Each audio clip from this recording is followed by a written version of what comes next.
Përshëndetje, rikthehemi sot në një tjetër episod Koha për të folur. Dhe tema që do të prekim, në fakt është një temë shumë interesante, ne do të flasim për aktrimin. Bashkë me ne këtu në studio sot është Arbios Bardholi. Mirë se erdhe. Mirë se u gjeta. Ai studion për regji teatri dhe gjithashtu dhe aktron. Po. Po futem direkt në temë. Okay. Edhe pyetja e parë që do të pyes është kjo. Si është ti je besimtar dhe në të njëjtën kohë ti je në këtë fushë të artit?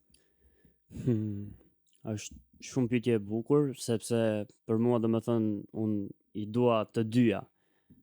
Natyrisht unë jam futur para në art dhe pastaj në besim, por që i dua të dyja, domethënë çik më shumë Zoti normal. E kuptoj. Por që të dyja janë shumë të bukura ti përjetosh, mund të them. Shumë qartë, jam shumë dakord me ty. A mund të tregosh pak për rrugtimin tënd, si ka qenë të futesh në art, si e ke zbuluar talentin tënd? Okej, në fillim, le të themi që nga viti 2 gjimnaz, unë nuk është se e kam ditur fare, domethënë për artin, si mund të futesh në aktrim, në regji teatri, nuk e kam ditë fare. Thjesht deri në moment kur u bë një festival i vogël aktrimi nëpër shkolla, ishte tip konkursi, edhe mora pjesë, normal që unë kisha shumë qef. Mora pjesë edhe thash që nëse unë aty marr çmim, unë do i futem artit. Edhe aty pastaj kur mora çmimin, aty e mora si konfirmim që unë do t'i futem kësaj fushë. Dhe vazhdoj këtë rrugë. Edhe e vazhdova pastaj.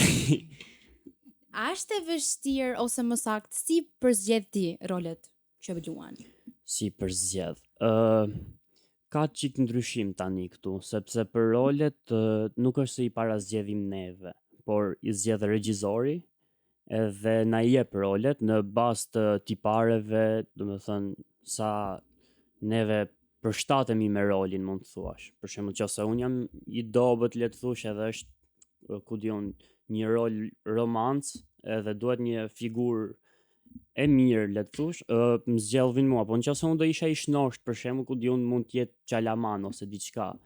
Domethënë thjesht përzgjidhet në bazë të fizikut edhe tipareve, edhe normal aftësive të aktrimit se si mund ta artosh, po. E vërtet. Ti na ke thënë që studion për regji teatri. Po. A ka një gjë që mund të na thuash pak për të rinj që po mendojnë të futen drejt kësaj rruge, por janë me dy mendje? Ndoshta ti si e futur, a ke qenë ti me dy mendje?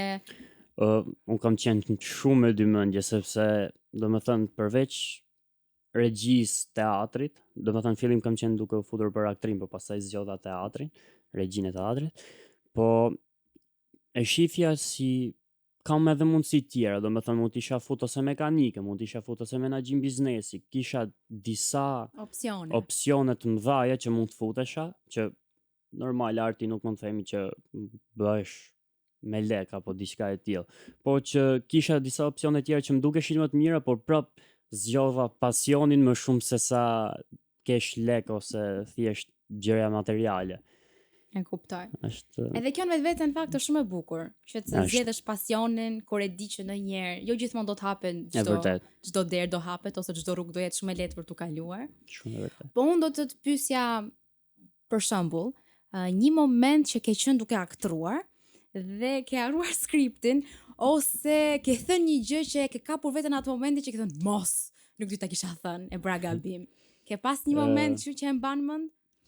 Që kam harru tekstin nuk mendoj, por që ka qenë një kohë shumë e bukur kur po bënim prova, edhe gjithmonë harronim një karrike ta vendosnim në skenë. Harronim objekte më shumë. Edhe gjithkohës në prova, domethënë një karrike do ishte jashtë skene edhe nuk e di se ku ishte gjithmonë, e kërkonim gjithë. Edhe kur ndodhi dita e shfaqjes, edhe e dija që do ndodhte, edhe gjithë ishin në skenë, ajo karrike po mungonte, edhe unë që po kaloja me skenës kështu, duke gjetë karriken, edhe pastaj kur dal me karriken në krah kështu. E gjeta më në fund. Unë zakonisht kur ndodhen kështu lloj gjërash ose kështu lloj gallatash, ose kur jemi në orkestër për shembull dhe dikush bën një gjë që s'duhet ta ketë bër, ose thjesht harron një gjë, jemi gjithë shohim njëri tjetrin me një fytyrë kështu të habitur dhe tani çfarë do bëjmë. Jo, ne nuk është se e kemi shumë këtë, sepse ne mësojmë me improvizimin. Po. Edhe përshtatemi shumë se si do bëhet. Edhe normal, kur më pan ato me karrike në kokë që isha unë, të gjithë e morën si shaka, Sinjalin, po. e morën sinjalin natyrisht, sepse po e shihnin që karrike po mungonte, edhe fillun duke improvizu dhe ato, fillun kapën karriket dhe ato t'u i mbajt në kokë, edhe ishin u bëm gjithë, domethënë, duke ndihmuar njëri tjetrin. Të mirë. Po, e ktheve shumë. në situatë, kjo është e rëndësishme. Improvizimi duhet në Në një sketë gjithkohës. improvizimi del në fakt më bukur se një gjë që do ishte. Po, se duket origjinale edhe spontane. Po, edhe edhe ke mundësi të tregosh dhe vete. E vërtet, shumë. Se në njerë je pas skript edhe skripti, do më thënë e ke serios në sensi që do them këto e kam me pik me presje, ndërsa kur improvizon del pak, tregon një anë vetes që dëgjoj se kjo është gallat, mund ta bëj këtë. E vërtet, por që natyrisht ne mundohemi t'i përmbajmë tekstit, mundohemi t'i përmbajmë gjithë asaj, po normal që ndodhin edhe gjëra të tjera. Domethënë ndodhin ato që nuk duhet të ndodhin edhe improvizojmë. Shumë e kuptueshme edhe shumë e vërtet. A ke pasur ndonjë moment që ndoshta ke thënë me veten tënde tani kur provova këtë ndjesi, jam shumë i përmbushur edhe kjo ndjesi më bën të ndihem shumë mirë. Ndërkohë që po aktroje, kuptohet. Unë kur kam bërë shfaqjen e parë, mund të them që kisha një nga rolet kryesore aty, edhe e kisha shumë këtë pjesën që a do e bëj mirë, ose si do dalë, si do dukem para njerëzve, edhe kur e mbarova, do më thënë që mbaroj gjithë shfaqja, edhe gjithë po shija duke nduar trokitur, isha si, okej, e bëra, e kuptoj, e bon. Ja dola më në fund. Ja dola, edhe isha si faleminderit Zot që më dhe hir, domethënë që ta mbaroja këtë deri në fund pas një problem, edhe ishte një ndjesi e bukur. Ishte shumë e bukur. Që shikosh domethënë një sallë të madhe të mbushur me njerëz që ju ka pëlqyer ajo që po bën ti, edhe disa normal edhe kanë reflektuar nga ajo që kanë pa, të bën që të bësh më shumë. E vërtet. A ndjen një barr ose një përgjegjësi kur je një rol kryesor siç na the, sepse zakonisht ka atë sikletin që nuk do t'i bëj gjëra të gabim, njerëzit kanë punuar për këtë punë, edhe unë kam punuar vetë për veten time. Me pak fjalë do përpiqem të mos lej nam. E vërtet, unë personalisht unë i marr rolet shumë seriozisht, domethënë edhe punën, në gjithë procesin unë e marr shumë seriozisht, domethënë nuk e qaloj punën, nuk dua vetë ta qaloj. Por e ndjej shumë këtë pjesën e përgjegjësisë, e ndjej që kjo, nëse ky roli do kishte një mesazh brenda për shembull, unë do doja që ta çoja në maksimum atë rol, domethënë që njerëzit të prekeshin ose edhe pastaj të reflektonin nga ajo që unë do bëj apo do them. E kuptoj. Shumë e vërtet. A mendon ti, duke qenë se përmend edhe një mesazh ose ndoshta një moment që është frymëzues për njerëzit, mund të përdoret aktrimi, mund të përdoret për të përhapur një mesazhe pozitive, edhe momente të bukura, edhe frymëzuese? Po, unë e mendoj shumë, edhe një nga gjërat që unë do të bëj të paktën si i krishter edhe normal në të ardhmen regjisor, do doja që të fusja shumë këtë pjesën e besimit, po edhe mesazhet në shfaqjet që do bëja.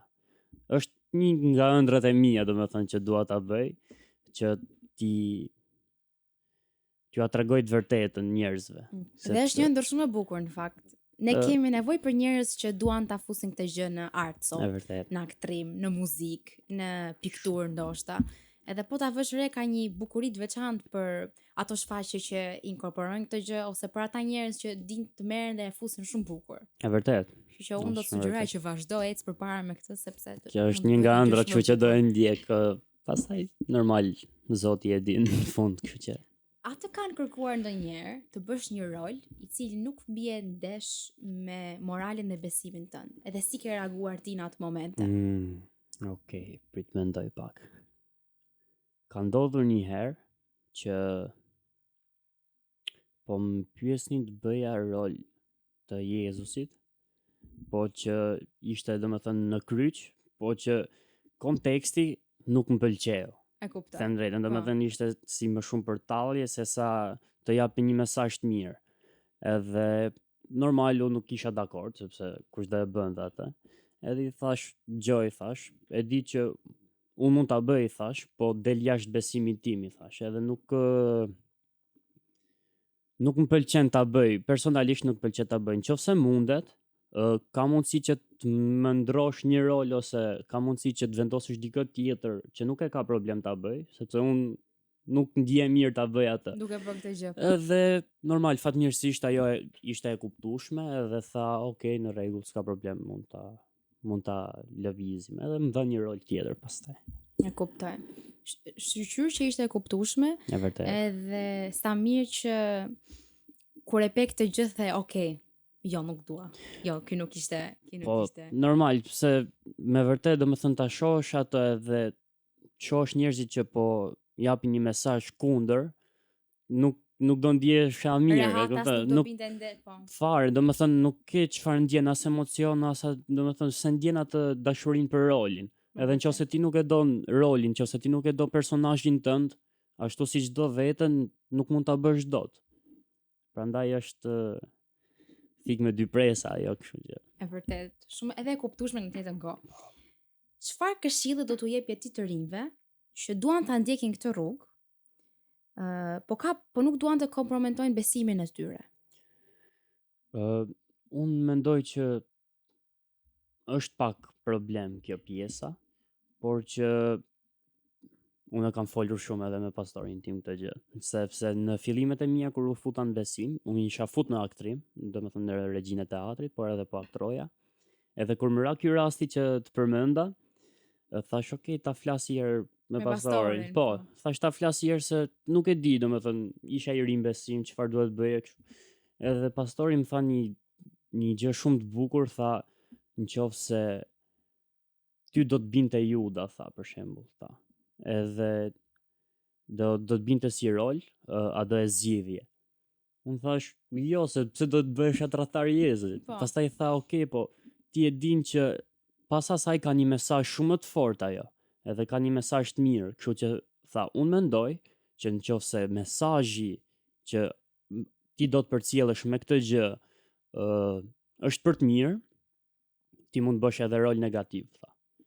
Por që tha deri në një pikë të limituar, tha, mos të shkoj jashtë.